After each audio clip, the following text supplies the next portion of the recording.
ज़्यादा सोच करने से काम बिगड़ता ही बिगड़ता है, बनता नहीं कभी। काम हमेशा शांति से, जितनी शांति धीरजता होती है उतना ही काम बढ़िया होता है। कोई काम कर लो, चाहे छोटा हो चाहे बड़ा हो। आप भोजन भी बना रहे हो, भोजन में अगर आपने टेंशन बनाया, वो भोजन सही नहीं बनेगा। वो सही बन भी जाएगा तो उसमें टेस्ट नहीं होगा, खाने वाला ही बता देगा अभी कुछ कुछ नहीं है। अरे उसी को आप बड़े आराम से बनाइए। आप साधन चला रहे हैं, साधन आदमी टेंशन चलाएगा, एक्सीडेंट होगा ही होगा, क्योंकि उसका दिमाग तो कहीं है, कंट्रोल नहीं होगा उसको। और वही धीरजता से करेगा, आराम से करेगा, वो काम बढ़िया होगा। तो कोई भी काम धीरजता और शांति से करना चाहिए। काम जितना आदमी टेंशन से कोई भी काम करे, बिगड़ने बिगड़ने पहली बात आदमी को कहाँ, आदमी ने दिक्कत कहाँ होती है, भी गलती हो गई। गलती से आदमी पछतावा करता है भी ये काम बिगड़ गया गलती करने में। एक बार कोई काम बिगड़ जाए गलती में, कभी बुरा नहीं मानना चाहिए। आदमी गलती से सीखता है, आदमी हमेशा ही गलतियों से सीखता है। आज तक ऐसा दुनिया में कोई आदमी नहीं हुआ जिसने गलती ना की और जिसने ना सीखा हो। सीखते कम है लोग, लेकिन ऐसा कोई आदमी नहीं हुआ जिसने गलती ना की हो। और गलती करना आदमी का स्वभाव है।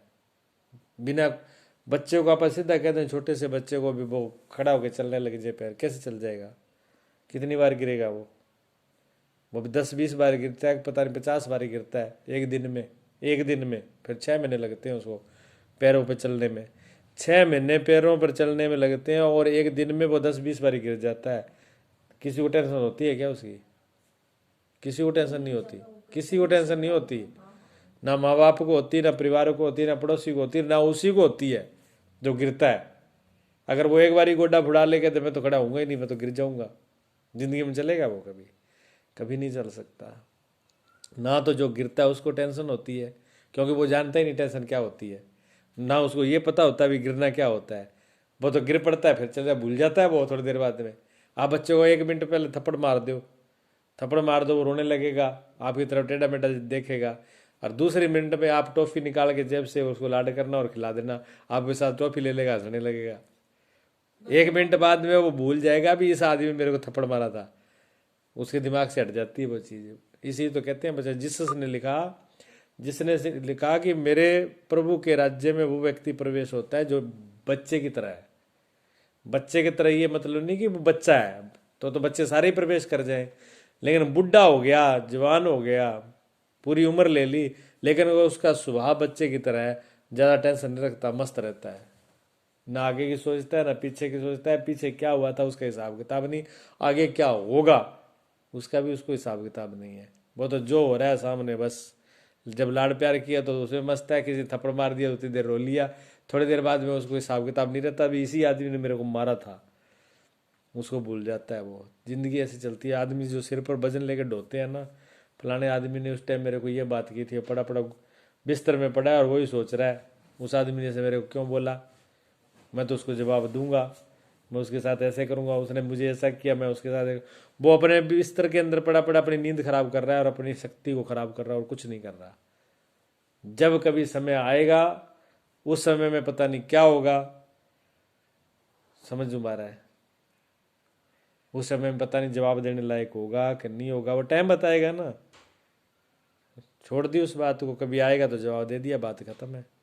सामने जवाब आ गया तो दे दिया, नहीं हो तो कोई बात नहीं। लेकिन उसका चिंतन जो कर रहा है बार बार बार बार, वो दिमाग को खराब करता है। नाड़ियाँ नस कमजोर होती हैं, ये उसका कारण होता है। घटना सारी के साथ ही घटती है, कोई भी ऐसा नहीं है जिसके सामने ना घटती हो। लोग सीखते हैं। एडिसन जिसने ये बिजली पैदा करी थी, इस बिजली का आविष्कार उसी ने किया था। जब वो प्रयोग करने लगा तो उसके साथ 600 विद्यार्थी थे, 600 उसके शिष्य थे जब उसने इसकी खोज शुरू करी थी। और 6 महीने तक खोज चलती रही।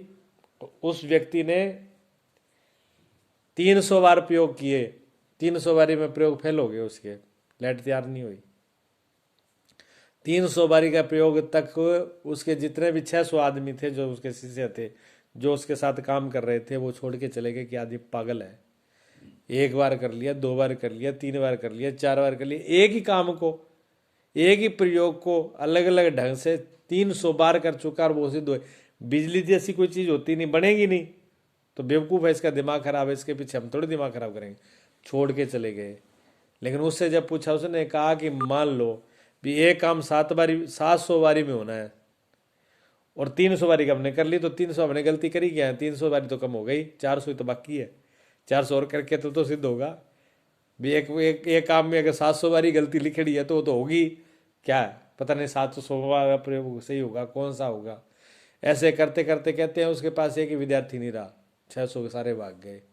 600 बार प्रयोग कर दिया उसने, 600 बार प्रयोग कर दिया, तब भी बिजली बनी नहीं। लेकिन वो वैज्ञानिक फिर भी हारा नहीं। 101 बार, अभी विज्ञान में साइंस में पढ़ाया जाता है, लिखा जाता है उसको 101 फार्मूला। 101 बार जब उसने प्रयोग किया तो बिजली सफल, उसका प्रयोग सफल हो गया, तो लाइट बन गई। आज सारी दुनिया लाइट में बैठी है, सारी दुनिया लाइट से। 601 बार, 600 बार प्रयोग करने के बाद हिसाब लगाओ आप भी उस आदमी की कितना धीरजता होगी, कितना उसमें धैर्य था और कितनी उसकी सहनशीलता थी भी। इतने के बाद भी वो आदमी हारा नहीं, लेकिन उसकी दृष्टि ये थी कि लोग ये कहते थे कि 600 बार ही हार गया, और वो क्या कहता था कि मैं 600 बार हारा नहीं, मैं 600 बार जीत गया। वो ऐसे ही बोलता था भी इतना प्रयोग कर लिया, वो तो मैंने जान ही लिया, अब नया करूंगा।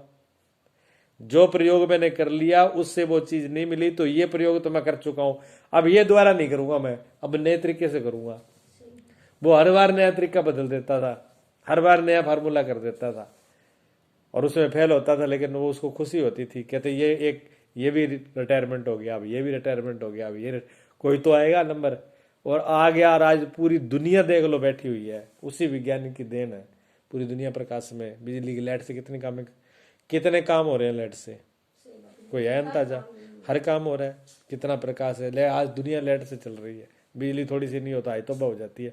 गर्मी में 1 घंटा लाइट नहीं आए तो बिजली वालों को गाला देना शुरू कर देते हैं लोग, है? कितना कुछ हो रहा है। तो उस आदमी का धैर्य देखिए आप, 1 बार काम कर लिया, 2 बार काम कर लिया, 3 बार काम कर लिया, लोग अक गए, परेशान हो जाते हैं। इससे क्या होना है। दत्तात्रेय जब थे तो उन्होंने 27 गुरु बनाए। भागवत जी में कथा आती है दत्तात्रेय जी की, कहते उन्होंने 27 गुरु बनाए। 27 गुरु ऐसे नहीं बनाए थे कि जाके बैठ के दीक्षा ली मंत्र ले, ऐसे नहीं बनाए थे उन्होंने। जिससे शिक्षा ली जाती है उसको गुरु माना जाता है। तो ऐसे तो आपने क्या बनाए नहीं। आप स्कूल में गए तो कितने टीचर बदले थे, क्या वो गुरु नहीं है आपके? जिससे विद्या ली वो गुरु तो है। लेकिन आज के जमाना तो ऐसे है ना, विद्या लेकर के भी नमक हराम है, एहसान नहीं मानते। आज का जमाना ऐसा है, जिससे विद्या ली उससे भी उसका भी एहसान नहीं मानते भी। और पहले का जमाना ऐसा था कि रास्ते चलते भी अगर किसी से कुछ ले लिया तो उसका भी गुण मानते थे कि ये भी मेरा गुरु है। दत्तात्रेय जी देख लो कितना बड़े उनके वो था। उन्होंने रास्ते चलते हुए एक स्त्री को उन्होंने गुरु बनाया, पतिव्रता महिला थी। उनके गेट पे खड़े भिक्षा मांगने लगे, वो भिक्षा मांगने लगे तो वो क्या कुछ दान कूट रही थी, तो स्वागवती थी, पतिव्रता थी, उसने चूड़ियां पहन रखी थी, और चूड़ियां उतारती जाए निकालती जाए, उतारती जाए निकालती जाए। दत्तात्रेय देखते रहे, ये क्या कर रही है माता, मैं भिक्षा के लिए खड़ा हूँ और ये मुसल हाथ में ले रखा है, कुंडी ले रखी है, चूड़ियां उतार देती है, हटा देती है, उतार। वो जब तक एक चूड़ी नहीं रही तब तक लगी रही। एक चूड़ी उतार ले, फिर मार के देख ले, फिर उतार दे। एक चूड़ी रहेगी, फिर उसने मुसल रखा, फिर उनको भिक्षा दी। तो उन्होंने कहा कि मैं जब से खड़ा देख रहा हूँ, मैं यहाँ पर आप एक एक करके चूड़ी उतार रही थी, क्यों उतार रही थी? तो उन्होंने कहा कि मेरा पति सो रहा था यहाँ पर, मेरे हाथ में चूड़ी थी और मुझे ये दान भी कूटना था। अब जब मैं इसको ऐसे करती हूँ तो इसकी आवाज़ होती है, आवाज़ होती है तो उनकी नींद खराब होगी, इसलिए मैंने निकालती कि जब तक 2 चूड़ियाँ रही तब तक आवाज़ करती रही, अब एक एक चूड़ी आवाज़ नहीं करती। तो उन्होंने कहा, दत्तात्रेय जी ने कहा, आज से मैंने आपको गुरु मान लिया, एक शिक्षा ली आपसे। मैं 2 रहेंगे खटपट होगी, अकेले रहो हमेशा, एक में कोई खटपट नहीं है, अकेला रहो, मस्त रहो जंगल में। इसलिए साधु निरंजन एक में जंगल में अकेले रहना, दूसरा रहा और खटपट। एक तो इसका अर्थ ये है। अब एक दूसरा आदमी कोई दूसरा ये प्रश्न कर ले कि ऐसा तो हो ही नहीं सकता दुनिया में, परिवार में अकेला कैसे रह सकता है? भी पूरा परिवार के अंदर आदमी अकेले रह कैसे सकता है, विचार है, 5 है, 7 है, रहना तो मिलके ही रह पड़ेगा ना। भी सबको अकेले अकेले कैसे रह सकते हैं, पूरे परिवार को, परिवार तो उसी का नाम है जहाँ संयुक्त सब लोग रहें, समाज उसी का नाम है जहाँ सब लोग रहें, देश राष्ट्र भी उसी का नाम है जहाँ सब लोग रहें। फिर सब लोग इकट्ठे रह करके फिर अलग अलग कैसे रह सकते हैं, सब तो जंगल में रह नहीं सकते, इसलिए तो शांति होगी नहीं। एक पश्चिम का विचारक हुआ, उसने लिखा, अंग्रेजी में कहावत थी, उसने कहावत, एक कहावत अंग्रेजी में लिखी, उन्होंने कहा कि दो, जहाँ दो है वहाँ नरक है, एक है वहाँ स्वर्ग है। एक में स्वर्ग है, एक में सुख है, दो में नरक है, जहाँ दो होंगे वहाँ नरक होगा। ठीक है ना। तो दो का मतलब होता है दो भाव होना।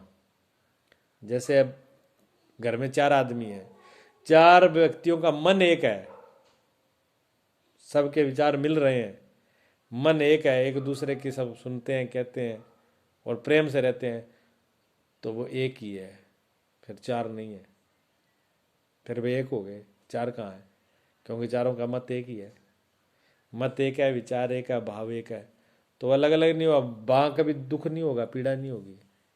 चाहे 4 हो, चाहे 5 हो, चाहे 10 हो, जहाँ एक मत होगा वहाँ कभी दुख नहीं होगा, पीड़ा होगी नहीं, कोई कष्ट होगा ही नहीं। और जहाँ सिर्फ 2 ही हैं और दोनों के मत न्यारे हैं, एक एक कुछ कह रहा है, कुछ कह रहा है, कुछ कर रहा है, कुछ कर रहा है, फिर क्या होगा,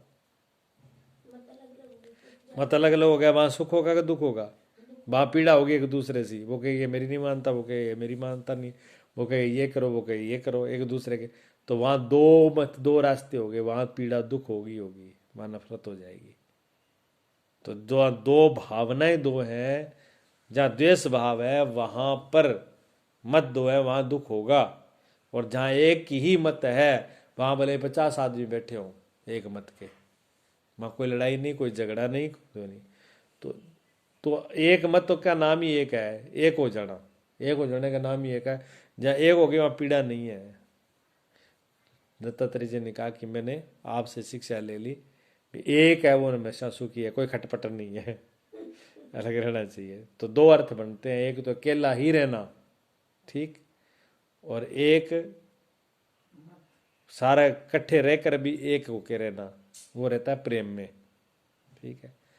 दूसरा अर्थ होता है निज धाम। मैंने कहा ना निज धाम का क्या मतलब होता है, निज धाम का मतलब, निज कहते हैं अपने, धाम कहते हैं अपना, धाम मैंने अपना, निज मैंने मेरा। हाँ, मैं मेरा धाम, मेरा धाम क्या, आत्मा, निज मैंने आत्मा को कहते हैं, आत्मा ही मेरा धाम है। आत्मा के अंदर जो रम रहा है, आत्मा के अलावा कुछ भी ना रहे, ना शरीर रहे, न मन रहे, न बुद्धि रहे, न अहंकार रहे, सिर्फ आत्मा ही रह जाए, वहाँ सुख होगा, आनंद होगा। क्या ऐसी घड़ी कोई होती है जब आत्मा रह जाए और सारी चीज खो जाती? कभी ऐसा सोचा आपने? कभी ऐसे घड़ी का अनुभव किया, ज्ञान किया भी आत्मा ही रहे और कुछ ना रहे? ऐसा कोई देखा आपने? बता, ऐसी घड़ी देखी है आपने जहाँ ना शरीर हो, न मन हो, न बुद्धि हो, न एम, बस आप एक आत्मा ही रह जाए? ऐसी स्थिति देखी है? देखिए, रोज देखते हो, रोज देखते हो, लेकिन वहाँ पर दिमाग नहीं लेके गए, अकल नहीं लेके गए। अभी ये ऐसी स्थिति 2 ही जगह होती है, जहाँ तो समाधि में, जब समाधि लगाओगे, ध्यान करोगे, ध्यान के बाद में समाधि आएगी। समाधि के अंदर ना मन होगा, ना बुद्धि होगी, ना विचार होगा, ना शरीर, कुछ भी नहीं रह जाता, सिर्फ आत्मा रहती है। ध्यान में होता है ये, ठीक है ना, लेकिन बिना ध्यान के भी होता है रोज, उसमें पता नहीं होता। गहरी नींद में, गहरी नींद के अंदर जब सपना में नहीं होता, जब पूरी गहरी नींद होती है तब ना शरीर होता है, शरीर का याद रहती है क्या वहाँ? कोई संसार होता है वहाँ? तेरा मेरा होता है वहाँ? मन होता है गहरी नींद में? कोई सपना भी नहीं होता वहाँ पर। कोई दिमाग होता है, विचार होता है वहाँ पर भी, ये विचार कर लूँ, हिसाब किताब कर लूँ, कोई बुद्धि निर्णय करती है वहाँ? पूरी गहरी नींद के अंदर सिवाय आपके और दूसरा कोई नहीं होता।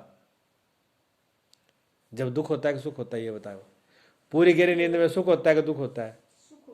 सुख होता है ना, आनंद होता है, सुख ही होता है ना, आनंद। जब जाग के कहोगे, जाग के उसमें याद रहती है, बुद्धि की द्वारा स्मृति रहती है, बाद में स्मृति करती है बुद्धि, बड़ा आनंद में सोया, पता ही नहीं कहाँ था, इतनी सुख में, इतने बढ़िया फ्रेश एकदम, सारा कुछ दिल दिमाग सब फ्रेश हो गया, इतने आराम से सोया, मुझे पता ही नहीं कहाँ था। तो ये तो ज्ञान है, समाधि में ही ज्ञान रहता है। समाधि में गहरी नींद में इतना अंतर है। गहरी नींद में तो कुछ भी याद नहीं रहता, उठ के को पता ही नहीं, बड़ी गहरी नींद सोया, लेकिन आनंद में सुखी हो जाता, आनंद हो गया, मस्त हो गए, शरीर सब, शरीर मन बुद्धि एकदम सब स्वस्थ हो गए, फ्रेश हो गए, ऐसे बोलते हो आप। लेकिन समाधि में ज्ञान भी रहता है, तो वहाँ आपके अलावा कुछ नहीं होता, वो निज धाम है, वो आत्मा ही निज धाम है, जहाँ पूरा आनंद ही आनंद रहता है, ना शरीर ना, ये दूसरों के धाम है, शरीर या मेरा धाम नहीं है, ये दूसरों का है, पराया है, ये जाएगा, एक दिन मिटेगा, बचेगा नहीं, हर क्षण जा रहा है, हर घड़ी जा रहा है, प्रति पल ये क्षीण हो रहा है। जब से जन्म लिया, लोग जन्म 1 साल बाद में जन्मदिन मनाते हैं, हैप्पी बर्थडे, पता नहीं मोबाइल पर फोनों पर सब जगह चलता है, लाइन लगाए वो करें, अब तो निरे आडंबर करने लग गए, पहले तो करते नहीं थे। तो वो 1 साल खुशी मनाने का नहीं है, 1 साल गया काम से, 1 साल कम हो चुका है उस बच्चे का, 2 हो गया तो भी 4 हो गया, जितने साल गए उतने दिन घटे, जिस दिन पर जन्म लिया उसी दिन से मरना शुरू हो गए। जिधर जिस दिन दीपक जलाया, जब दीपक हमने जलाया उसी टाइम से तेल बढ़ना शुरू हो गया, उसी टाइम से दीपक का तेल खत्म होना शुरू हो गया। लेकिन हम कब कहते हैं जब तेल खत्म हो जाता है, कहते हैं बुझ गया, क्या खत्म हो गया तेल? खेत तो तभी खत्म हो गया था जिस दिन जब शुरू कर दिया था, तभी खत्म होना शुरू हो गया था, लेकिन बिल्कुल खत्म हो जाता है तब लोग कहते हैं खत्म हो गया। मरना आदमी उसी दिन से शुरू होता है जिस दिन जीवन शुरू होता है, ठीक है ना। और जब हम कब मानते हैं? जब बिल्कुल बंद हो जाता है काम। ये हमारी स्थिति है, ये प्रतिक्षण जा रहा है, ये धाम हमारा है नहीं। अगर ये हमारा होता तो हमारे पास रहता है, कभी छत अलग क्यों होता है, फिर छोड़ के क्यों चला जाता है? ये है ही नहीं। लड़की पियर में रहती है, पियर ही उसका घर था, तो ससुराल में क्यों गई? है ससुराल में ही है सब, कोई है नहीं। अपने धाम में कोई नहीं है, अपने धाम में कोई नहीं है, निज धाम में कोई नहीं है, सारे दूसरों के धाम में जी रहे हैं और दूसरों के धाम छुटेंगे। लिख जरूर रखा है उन्होंने निज धाम, शायद वो उसमें रह रहे हैं, उन्होंने भी पता नहीं गौर किया कि नहीं किया, पता नहीं कितने उनके गुरुओं ने, किसी गुरुओं ने, महापुरुषों ने लिख दिया होगा नाम आश्रम का, वो नाम तो चल रहा है, लेकिन उसमें गौर भी करते कि नहीं? क्या उसमें जी रहे हैं वो निज धाम में? निज धाम में जीना उस दिन होगा जिस सिर्फ आत्मा के अलावा कहीं नहीं जिए। फिर हम जा तो शरीर में जीते हैं, शरीर की दुख सुख, शरीर का अच्छाई बुराई, शरीर के कपड़ा पहनना लिपना, शरीर का हार श्रृंगार, दिन ले गया तंत बस पोता पाती में निकाल देते हैं शीशा में, उसी में छोड़ देते हैं। भाई वैसे तो चुटकुला है, वो कहते हैं सुबह सुबह एक जना अखबार पढ़ रहा था, तो वो कहने लगा जी कि देखो मक्खी जो है वो बैठी वहाँ पर शीशे पर, शीशे पर मक्खी बैठी हुई है। तो वो दूसरा कहने लगा मजाक में कि मक्खी बैठी है कि मक्खा बैठा, तेरे को क्या पता भी उसमें कौन सा मक्खा कौन सी मक्खी है? तो उसने कहा जो शीशे बैठी है वो 100% ही मक्खी है, मक्खी शीशा शीशा मक्खी हटा कौन से कह रही, अच्छा की अखबार पर बैठी है वो मक्खो है। आदमी आदमी सुबह पर उठते ही अखबार को पकड़ेगा, और देवियां शरीर से शीशे से हट नहीं सकती। जब देखो तो कहीं तो शीशा बाहर जाएगी ना, बस के अंदर भी ट्रेन के अंदर भी शीशा हाथ बैग में ही होता है उनके, वहीं शुरू कर देती हैं, शीशा नहीं छोड़ती। हाँ असली चेहरा नहीं दिखे चाहे ना दिखे। तो ज्यादातर लोग का किस में जी रहे हैं? शरीर में जी रहे कि नहीं जी रहे? शरीर के ही खाने पीने में, हार में, श्रृंगार में, और कितना इसको सजाएं, क्या ये शरीर रहेगा? जाना तो है ही नहीं। कितना ही सवाल है, कुछ भी कितना ही खिला लें, बीमार रोग इसमें होना ही होना है, क्यों? रोग इसके अंदर पहले से ही है। ऐसा कौन सा? वैज्ञानिक तो कहते हैं 700 रोग हर वक्त हर आदमी के अंदर रहते हैं, फिर भी ये शरीर कैसे चल रहा है, हैरानी है। वो कहते हैं ये आश्चर्य है, ये हैरानी की बात है, अभी 700 रोग हर आदमी के अंदर 24 घंटे ही रहते हैं। शुगर किसके अंदर नहीं है बताओ? कोई ऐसा आदमी है जिसमें शुगर ना हो? मात्रा तो कम बढ़ होती है, ज्यादा होगी तो कहते हैं शुगर ज्यादा होगी, कम होगी तो कम होगी। शुगर तो सब में है ना, टेम्परेचर किस में नहीं है? बीपी किस में नहीं है? बीपी सब में है, टेम्परेचर सब में है, टीवी सब में है, क्या किसी में क्या चीज नहीं है बताओ? जिन जिन का नाम लो, ताप जिसको बोलते हो आप, ताप क्या शरीर में है? नहीं, हर वक्त रहता है, लेकिन वो ज्यादा हो जाता है तब। अब वात जिसको कहते हैं, वात आ गया, बा क्या बा हर वक्त नहीं रहता। 5 प्रकार के वायु हमारे शरीर में हर वक्त रहते हैं, और उनका विवाह उपविवाह करके 10 प्रकार के हो जाते हैं वो है। तो हर वायु अपना काम कर रहा है, हर चीज हमारे अंदर है, जब संतुलन बिगड़ता है, कम बढ़ होता है, तब दिक्कत होती है। जब संतुलन में रहती है तो पता नहीं चलता, सही है वो, कम हो जाए। तो हम अपनी ज़्यादातर जिंदगी किस में निकालते हैं?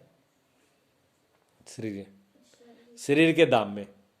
ये शरीर वाले दाम में ज़्यादा जिंदगी निकालते हैं हम। ये हमारा निज दाम थोड़ी हो गया। फिर उसके बाद में चलो थोड़ी देर भाई इसमें से छूटता ही आदमी, थोड़ी देर बैठा, चलो शरीर से ध्यान हटाया, आराम करने बैठ गया। अब आराम करने क्या बैठा तो मन वाली शुरू हो गया, अब मन के दाम में पहुंच गया। अब मन की कितनी कल्पना ही है। थोड़ा सा आराम करने का, नींद भी कितनी आती है, गहरी नींद बहुत कम आती है। जो सपने में घूमता है आदमी, जब सपने में घूमता है तो किस में घूमता है? मन के राज्य में घूमता है। वो मनोराज्य है, उसको कहते हैं मनोराज्य। हम बैठे बैठे मन की कल्पना में रहते हैं, ये कर लेंगे, ये कर लेंगे, अगले साल ये कर लेंगे, इतना कमा लेंगे, ये बना लेंगे, वो कर लेंगे। ये क्या? ये निज दाम थोड़ी है, ये मन का दाम है। ये मन का दाम है, निज दाम नहीं है ये। अब मन की नए कल्पना में बैठे बैठे फिर थोड़ा सा सोए, नींद आते सपना शुरू हो गया। अब चार पर भी पड़े हैं, कोई काम नहीं है, कोई फिक्र नहीं है, कोई लेना देना नहीं, कोई नहीं, फिर भी सपने के अंदर नींद पैदा कर दिए। कहीं उड़ रहे हैं, कहीं गड्ढे में पड़े हैं, कहीं जंगल में घूम रहे हैं, कभी चिड़ी बन के उड़ रहे हैं।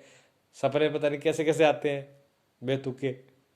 कोई तुक तालमेल नहीं होता सपनों का, है? क्योंकि सपना ही है ना, झूठा ही है, तालमेल आएगा कहाँ से? तालमेल तो उसमें हो जिसमें सच्चाई हो, जिसमें सच्चाई नहीं हो उसमें कहाँ से तालमेल हो जाएगा? उसकी कोई तालमेल नहीं रहता। कुछ से कुछ हो गया, एक मिनट कुछ है, एक क्षण में कुछ हो गया, क्योंकि उनका आपस में तालमेल नहीं है, क्योंकि वो सत्य नहीं है, वो पहले से ही झूठा है। उसमें क्या सत्य होना? एक गुरु ने कहा अपने शिष्यों से, परीक्षा ले रहे थे गुरु, सुबह उठे, उठते उन्होंने कहा अच्छा इधर आओ। शिष्य सब 3-4 लोग आ गए। एक को कहा पहले तू ये बता, मैं सपना बता रहा हूं तुझे और सपने का विश्लेषण करो। तो पहले शिष्य ने कहा गुरुजी ऐसे है, पानी ले आता हूँ, पहले मुंह धो लो। उसने पानी दे दिया एक जग, गुरुजी ने मुंह धो लिया। दूसरे को कहा बेटा तू बता मेरे सपने का विश्लेषण करके। उसने गुरुजी अभी चाय बन रही है, चाय ले आऊं, पहले कप चाय पी लो। दूसरे ने चाय पिला दी। गुरुजी ने तीसरे को बुला लिया, इधर आ रे, तू मेरे सपने का विश्लेषण करके बता।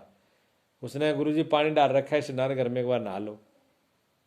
नहा करके आगे बैठे, गुरुजी खूब खुश खिलखिला के हंसे। उन्होंने कहा ठीक।